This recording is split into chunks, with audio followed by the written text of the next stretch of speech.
The evening sun slid across Maplewood Estates, painting the rows of identical houses in soft shades of gold. It was the kind of neighborhood people worked their whole lives to reach, a place where hedges were clipped to perfection and mailboxes gleamed like ornaments. For outsiders, it looked like the picture of peace, but Marcus Johnson had already learned in just a few short weeks that appearances could be deceiving. Marcus stood in his driveway, hands on his hips, watching his daughter, Amara, ride her bike in circles near the curb. He smiled faintly, proud of how far they had come. Just a year ago, they were cramped in a noisy apartment with paper-thin walls and broken elevators. Now, he finally owned a home with a garage. It wasn't just a house to him, it was a victory, a sign that every hour he had worked, every battle he had fought overseas, had led him here. He thought about the long nights on duty, the months spent away from Amara when she was little, and the promise he had made to himself. One day, she would have a safe place to grow up. Maplewood Estates was supposed to be that place, but Marcus had also noticed the eyes. The ones that followed him when he carried groceries inside, the ones that lingered a second too long when he walked to his mailbox. Neighbors smiled, polite, but stiff. Their words clipped, their gazes guarded. He could feel the quiet question behind their stares. Did he really belong here? He tried to shrug it off. After all, he had faced far worse than suspicious looks. But he also knew when he was being watched. No one watched closer than Karen Whitmore. She lived 3 houses down, and she never missed a thing. Marcus had seen her standing with her tiny Pomeranian at odd hours, pretending to check her phone while her eyes tracked his every move. She wasn't just nosy, she was part of the HOA, the kind of person who believed the neighborhood was her kingdom. Her voice, carried on summer evenings, scolding teenagers for skateboarding or reminding neighbors about lawn regulations. When Marcus first introduced himself, Karen had only nodded, her smile thin and cold, her eyes narrowing as though she were memorizing his face for later. Amara noticed too. One afternoon she whispered, "Dad, that lady is always looking at us." Marcus had chuckled gently, trying not to make her worry. "She's just curious, that's all. People here like to know who their neighbors are." But deep down, he knew it was more than curiosity. Karen wasn't just watching, she was waiting. Still, Marcus tried to focus on the positives. He spent weekends setting up the garage, hanging his military plaques on one wall, arranging his tools neatly on a rack. The garage was his sanctuary, a place that reminded him of discipline, order, and pride. Every time he pressed the button and heard the door hum open, he felt a surge of satisfaction. This was his. He had earned it. No one could take that from him. At least, that's what he thought. Because one evening, as the streetlights flickered on and Amara put her bike away, Marcus caught sight of Karen standing at the corner. She wasn't walking her dog this time. She was staring at him openly, lips pursed, phone clutched tightly in her hand. And in that moment, Marcus felt a chill settle in his chest. Something told him this was only the beginning. The first few weeks passed in a haze of unpacking boxes, setting up furniture, and learning the rhythms of a new neighborhood. Marcus threw himself into the routine of home ownership, mowing the lawn on Saturdays, fixing a loose shutter, painting Amara's room her favorite shade of sky blue. Each night, when he closed the garage door and turned off the lights, he felt a tired but satisfying peace. He was giving his daughter the life he had promised her. But the neighborhood never let him forget that he was being watched. Karen's presence hovered like a shadow.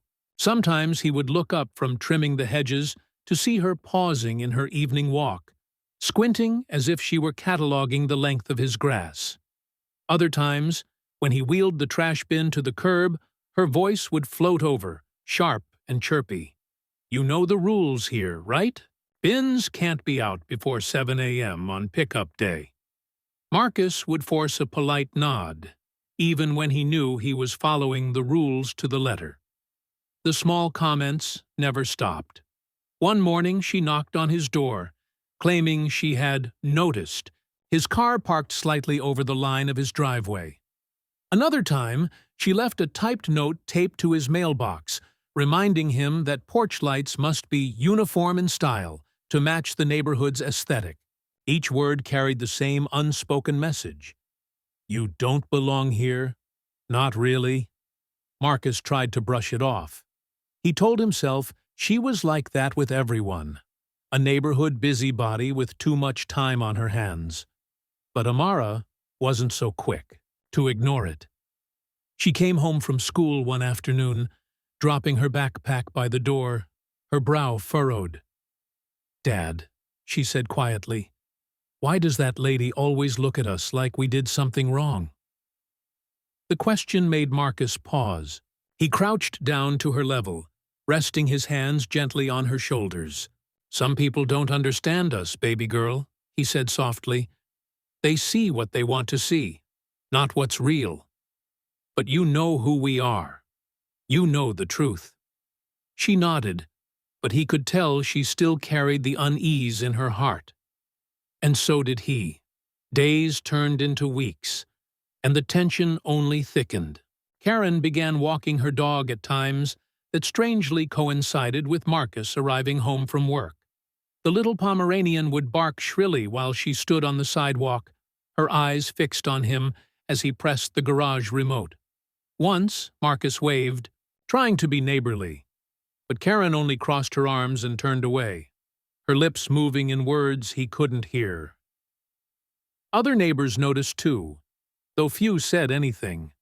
A couple across the street, the Parkers, gave Marcus sympathetic smiles, now and then, but never intervened. An elderly man next door seemed to avoid him entirely, shuffling back inside whenever Marcus appeared outside. There was a silence in their reactions that stung just as much as Karen's scrutiny. It was easier for them to pretend nothing was happening than to risk getting involved. The worst moment came one Saturday when Marcus was washing his car in the driveway. The sun was high, Amara was playing music from her phone, and for a brief time the world felt normal. Then Karen approached, arms folded, eyes narrowed. "Nice car," she said, her tone laced with suspicion rather than admiration. "Where'd you get it?" Marcus straightened slowly, the sponge dripping suds onto the pavement. "Bought it," he replied evenly. "Like anyone else." Karen's gaze lingered on the shiny black sedan, her lips pursed. "Funny," she muttered, "because I saw one just like it listed online last week. Same make, same model. Couldn't help but wonder." She left the words hanging in the air like a threat before tugging her dog's leash and striding away.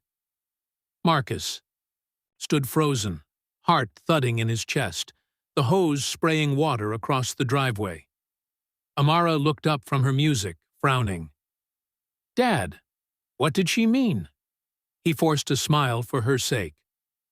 "Nothing, baby. She doesn't know what she's talking about." But inside, anger simmered. He knew exactly what she had meant. She was planting seeds of doubt. That night, he sat in the quiet of the garage long after Amara had gone to bed. The hum of the refrigerator in the corner filled the silence. He stared at the plaques on the wall, medals for service, framed, photos of his unit, the folded flag from his father's funeral, and felt the weight of it all pressing down. He had fought for his country, risked his life for people who didn't even know his name. And yet here, in this so-called peaceful suburb, he was treated like an intruder. Karen's suspicion wasn't harmless. He could see where it was leading. Every glare, every comment, every accusation was building toward something bigger. and Marcus knew, with a sinking certainty in his gut, that sooner or later she was going to take it too far. It was a warm Thursday evening when it happened, one of those late summer nights where the cicadas hummed in the trees and kids' laughter echoed faintly from down the block. Marcus had just finished a long day at the plant, his shirt still carrying the faint smell of oil and steel. He drove into Maplewood Estates with his windows down, the familiar curve of the streets leading him home.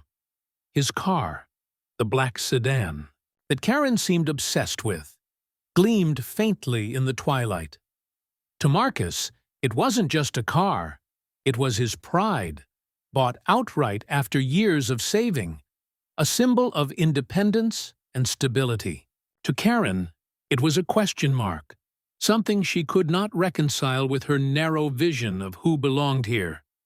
Amara was already outside, sitting on the porch steps with her backpack at her feet, waiting for him. She jumped up as soon as she saw the car roll in. "Dad, you're late," she called, running over. Marcus grinned, raising his hand in apology as he pulled into the driveway. "Traffic, baby girl. Go grab the groceries from the back seat for me." He pressed the garage, remote clipped to his visor.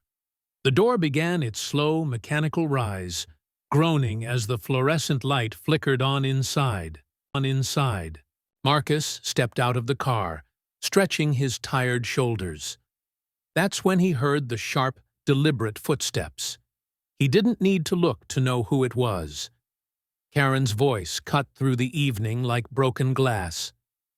"Excuse me," she snapped, marching across the sidewalk with her little dog yapping at her heels.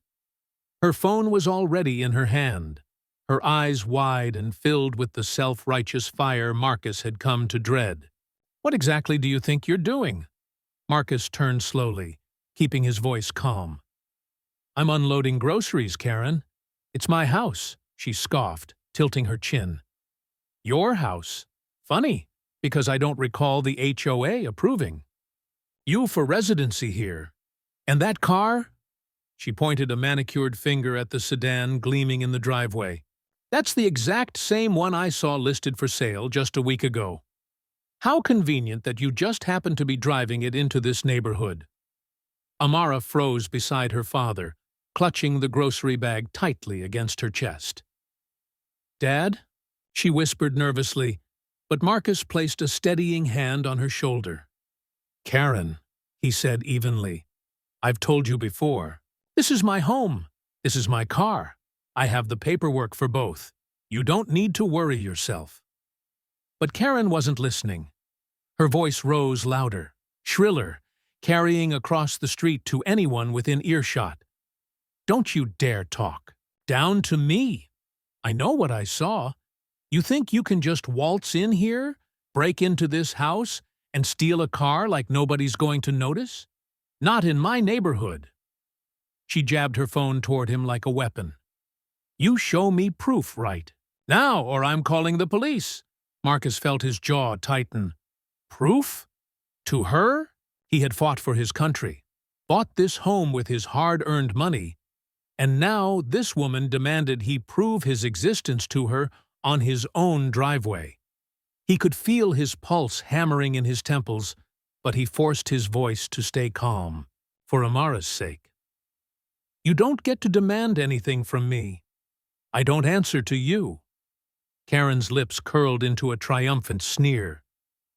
"Then I guess you'll answer to the police." Before Marcus could respond, she dialed 911, her voice dripping with practiced panic. "Yes, hello. I need officers right away. There's a black man here. He just pulled up in a stolen car, and now he's breaking into a garage that doesn't belong to him. Please hurry." The words sliced through Marcus like a blade. He felt Amara stiffen beside him, her eyes wide with fear. "Dad," she whispered, clutching his hand now instead of the groceries.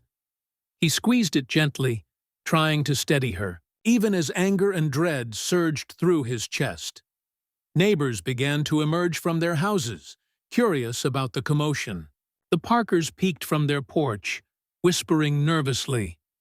An elderly man stood frozen near his mailbox, watching with a troubled frown.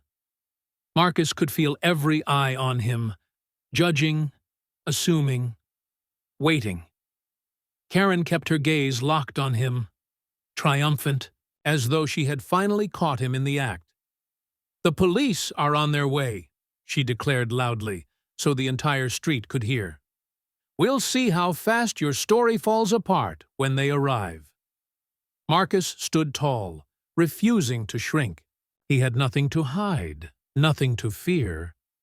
At least, that's what he told himself. But deep down, he knew the truth. A black man standing on his own driveway, accused by a white woman with authority in the neighborhood, was already guilty in the eyes of too many. The garage door finished its climb, revealing the space inside.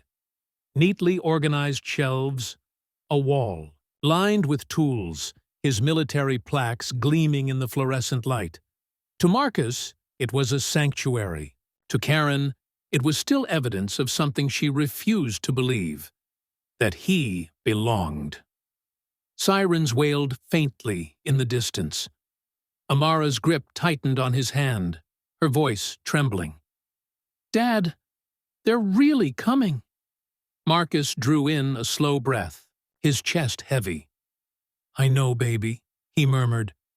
"And when they do, we'll show them the truth." But even as he said it, he couldn't shake the gnawing question in his gut. Would the truth even matter? The faint wail of sirens grew louder with each passing second, bouncing off the quiet houses of Maplewood Estates until it felt like the whole neighborhood was holding its breath. Amara stood frozen beside her father, her small hand clamped tightly around his. Marcus kept his face calm for her sake, but inside his chest, his heart thudded like a war drum. He had heard sirens before in combat zones overseas, but somehow this sound on his own street felt far more dangerous. Karen straightened proudly on the sidewalk, her little dog yapping furiously at her feet. She paced in short strides, phone still in hand, as though rehearsing the story she would tell. Every glance she cast at Marcus was dripping with smug certainty. To her, the sirens were proof she was right, proof that she was in control. Marcus's neighbors gathered like moths to a flame. The Parkers leaned against their porch railing, whispering but making no move to intervene. The old man by the mailbox shook his head slowly, but said nothing. Curtains twitched in windows, silhouettes moved behind glass. Everyone wanted to see what would happen next. None of them wanted to step forward. The squad car screeched to a halt in front of the Johnson home, red and blue lights spinning across the perfect lawns. Two officers jumped out, hands hovering near their weapons, their movements sharp and cautious. "Step away from the vehicle," one barked, his voice echoing down the street. Marcus instinctively raised his hands, showing his palms, a gesture that had become second nature for men who looked like him. Amara gasped and clutched at his side, terrified. He bent slightly toward her. "It's okay, baby girl," he murmured, even though he wasn't sure it was true. Karen wasted no time. She rushed toward the officers, pointing dramatically at Marcus. "That's him. That's the man I told you about. He stole that car, and he's breaking into the garage. I saw it with my own eyes." Her voice cracked with fake urgency, the kind that demanded belief. The officer's eyes snapped back to Marcus, suspicious, hard. "Sir," one said sharply, "keep your hands where we can see them. Step away from the car." "This is my car," Marcus replied, his tone steady though his chest burned with humiliation. "This is my house. I'm just unloading groceries with my daughter." Karen's laugh rang out, high and scornful. "Listen to him. He's making it up. That's not his house. I live here. I know every homeowner in this neighborhood. He doesn't belong." The words hung heavy in the humid air, poisonous. Marcus saw the flicker in one of the officer's eyes, that instant of doubt, that temptation to believe her simply because she spoke with confidence and authority. He had seen that look before. "Sir," the other officer repeated, his hand tightening. On his holster, "Do you have identification on you?" "I do," Marcus said, his voice clipped but calm. "It's in my wallet, in my back pocket. I'm going to reach for it slowly." "Careful," the first officer warned, his stance tense. Marcus moved deliberately, pulling the wallet free and handing it over. Amara's breath caught as the officer flipped it open, scanning his license. "Address matches," he muttered, then looked at the garage. "This is your home?" "Yes," Marcus said firmly. "You can check the deed. You can check the mail with my name on it. Everything in that garage is mine. The car is registered to me. My daughter and I live here." Before the officers could respond, Karen cut in sharply, her voice rising in indignation. "He forged it! Can't you see? He must have faked those documents. People like him are experts at lying. You can't just take his word for it." Her words stabbed into Marcus, sharper than any knife. People like him. It wasn't just about the car. It wasn't just about the garage. It was about who he was, about what she refused to accept. For a moment, Marcus wondered what they would choose to believe. The silence stretched thin. The garage, light hummed above them, casting harsh shadows across the driveway. Amara clung to his arm, trembling, her wide eyes darting between the officers and Karen. One officer stepped forward cautiously, peering into the garage. His gaze landed on the walls, lined with military plaques, framed photographs of Marcus in uniform, a folded American flag encased in glass. His eyes flickered, uncertainty giving way to something else. He lowered his hand from his holster. Karen noticed and shrieked in protest. "Don't be fooled! That doesn't prove anything. He could have stolen all that too." She turned to the watching neighbors, gesturing wildly. "You all saw it, didn't you? He doesn't belong here." But the murmurs of the crowd told a different story now. Whispers carried on the breeze, uneasy and doubtful. Some neighbors shifted uncomfortably, glancing at Marcus, then back at Karen. The facade of her authority was starting to crack. The second officer looked back at Marcus, his tone softer now. "Sir, do you have registration for the car?" Marcus nodded and gestured toward the glove compartment. "It's in there. My daughter can grab it for you." Amara darted forward, eager to help. She opened the car door, pulled out the papers, and handed them over with trembling hands. The officer examined them carefully, then held them up for his partner to see. Name matches, VIN matches. The air shifted. The officers exchanged a glance, their posture easing. One turned back to Karen. "Ma'am, everything checks out. This is his property." Karen's face twisted, her lips tightening, her voice cracking under the weight of disbelief. No, that can't be right. You don't understand. People like him—" "Ma'am," the officer cut her off firmly, his patience wearing thin, "I think you've caused enough trouble tonight." Marcus stood still, his hands slowly lowering, his chest tight with a mix of relief and rage. He wanted to shout, to demand an apology, to ask why it took this much proof for anyone to believe him. But when he looked down at Amara's frightened face, he swallowed the words. Instead, he rested his hand gently on her shoulder, grounding her, grounding himself. The sirens had gone silent. The street, once buzzing with tension, now hung in heavy quiet. The neighbors watched, eyes wide. The truth laid bare in the glow. of the garage light. And yet, even as the officers turned toward Karen, Marcus knew this wasn't over. Not by a long shot. Marcus had always been a patient man.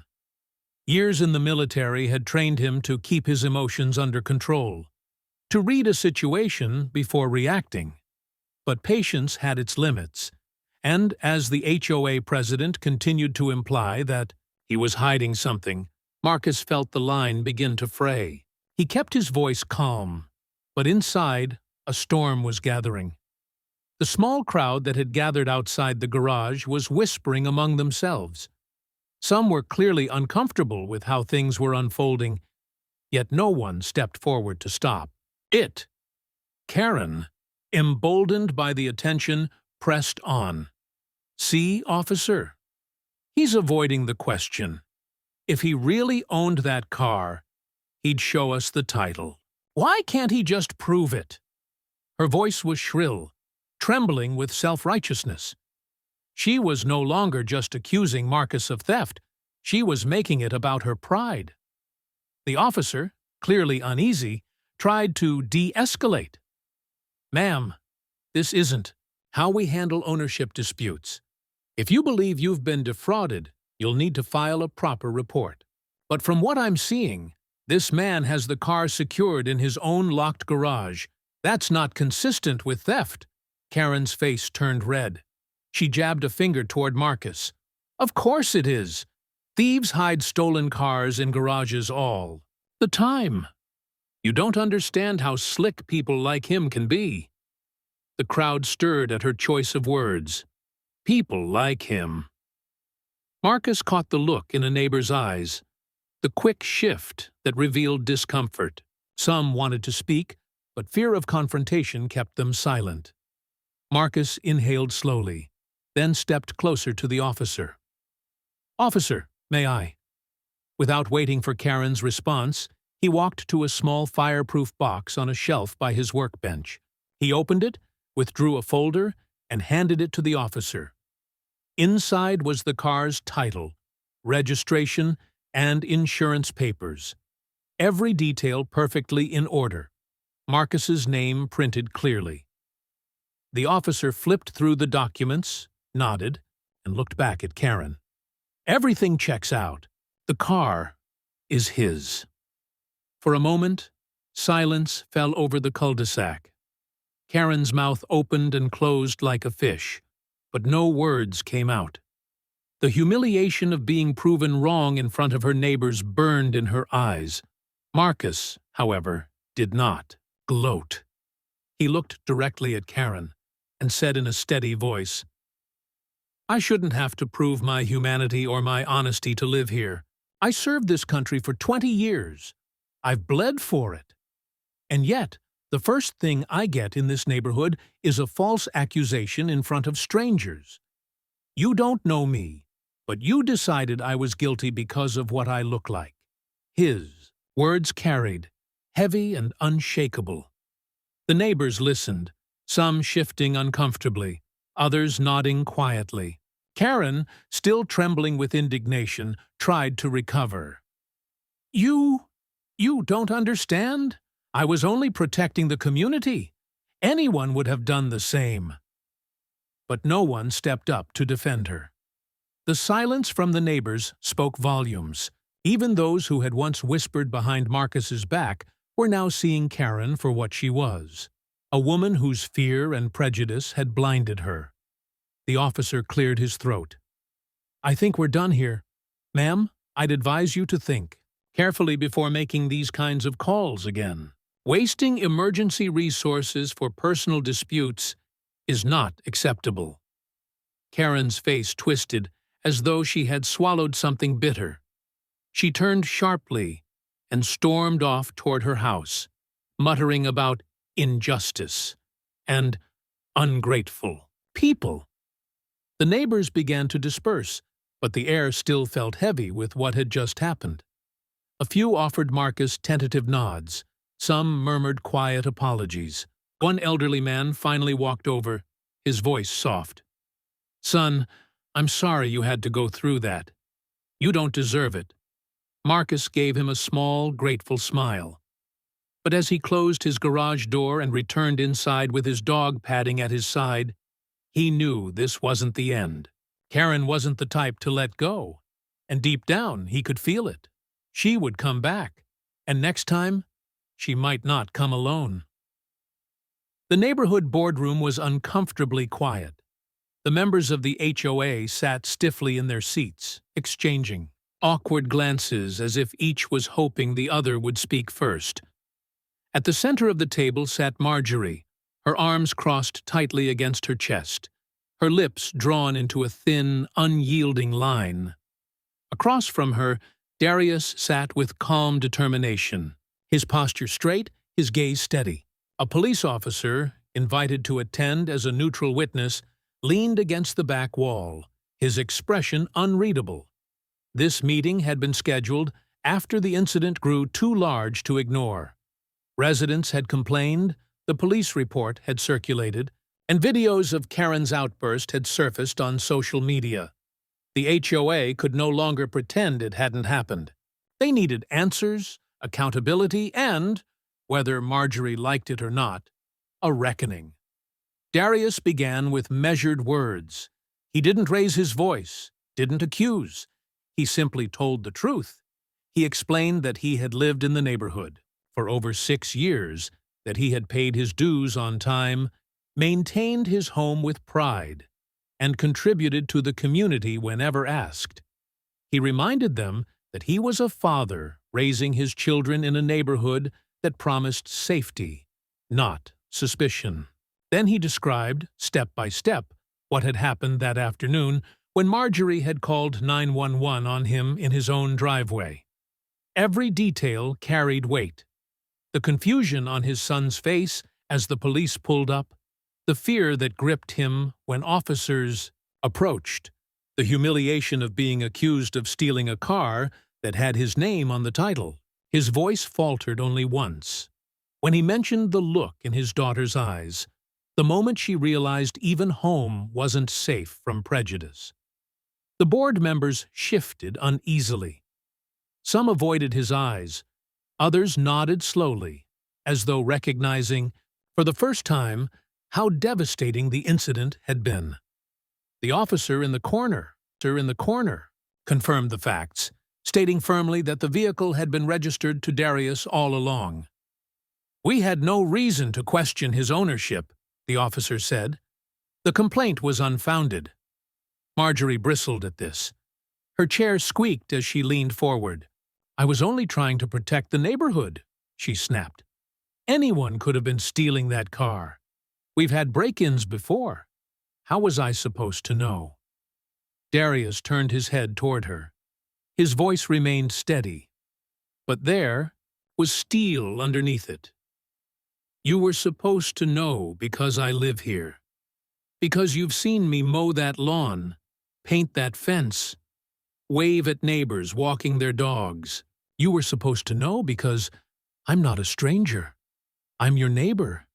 And yet, you looked at me and saw a criminal." A heavy silence settled over the room. For the first time, Marjorie's eyes darted away. She opened her mouth as if to argue, but no words came. The board chair, an older man with silver hair, cleared his throat.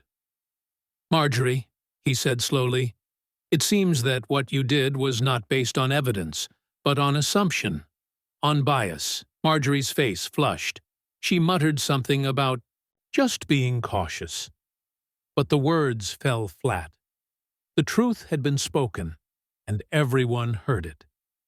Darius leaned back in his chair, exhaling a long breath.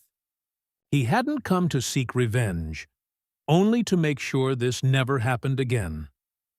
"I don't want an apology just for myself," he said, looking around the table. "I want this community to acknowledge what happened and take steps so no one else has to go through it. Not me, not my kids, not anyone." The board members murmured among themselves. Several nodded in agreement. One suggested a neighborhood-wide meeting on bias awareness. Another proposed a policy that HOA members should verify information before calling authorities. The conversation began to shift, not toward excuses, but toward solutions. Marjorie sat rigid, her pride refusing to bend. But even she could feel the tide turning. The room no longer supported her, no longer reinforced her fears. For the first time, she was the one isolated, her voice drowned out by reason. When the meeting ended, Darius stepped outside into the cool night air. The street was quiet, the glow of porch lights stretching across neatly trimmed lawns. He closed, his eyes for a moment, taking it in. This was his neighborhood, his home. And tonight, for the first time in weeks, it felt like it could truly be his again. Inside, Marjorie lingered at the table, her hands trembling slightly. She wouldn't admit it aloud, not yet. But something inside her was shifting. For the first time, she wondered if perhaps she hadn't been protecting the neighborhood at all. Perhaps she had been tearing it apart. The flashing red and blue lights illuminated the entire street as officers guided Karen, handcuffed and still shouting, toward the back of a squad car. Neighbors who had peeked from their windows earlier now stepped outside, whispering to each other, their eyes darting between Marcus, still standing tall though visibly shaken, and the spectacle of the HOA president, who had just minutes ago screamed accusations. The neighborhood that once prided itself on being orderly, quiet, and perfect was now the backdrop for a scandal no one could ignore. Marcus stood at the edge of his driveway, his garage door still wide open, exposing the immaculate interior that had just become the stage of humiliation and vindication. Inside gleamed his carefully restored 1968 Mustang. The car Karen had claimed was hers, supposedly stolen that very day. Its polished paint shimmered under the garage light, each detail testifying to years of hard work, love, and dedication. The very thing that had triggered Karen's tirade was now the undeniable proof that Marcus was the rightful owner. Officer Daniels approached Marcus, his expression shifting from professional sternness to something softer, almost apologetic. "Mr. Williams," he began, his voice quieter now that Karen was secured, "I want to apologize for the way this situation unfolded. From the moment we arrived, it was clear things weren't adding up, but we still had to check it out." Marcus gave a short nod, his jaw tight. "I get it. You had to do your job. But it doesn't make it any easier being treated like a criminal on my own property." His words carried weight, not just for Daniels, but for the small crowd of neighbors now lingering closer, pretending to be curious bystanders while clearly eavesdropping. Daniels exhaled. "You're right, and I want you to know. She's going to be facing charges, false reporting, harassment, possibly more. We're filing it all." At that, Karen shrieked from inside the car, her voice muffled by the closed door but still cutting through the night. "I was protecting the HOA neighborhood. That car was mine. I won't let this criminal threaten our community." Her words rang desperate, unhinged, yet the neighbors only exchanged looks, some shaking their heads, others staring at Marcus with new eyes. It was Mrs. Ramirez from across the street who finally stepped forward. Her voice trembled, but her conviction was clear. "Marcus has lived here for years. He's never been anything but a good neighbor. We all know that." She shot a sharp glance toward the squad car.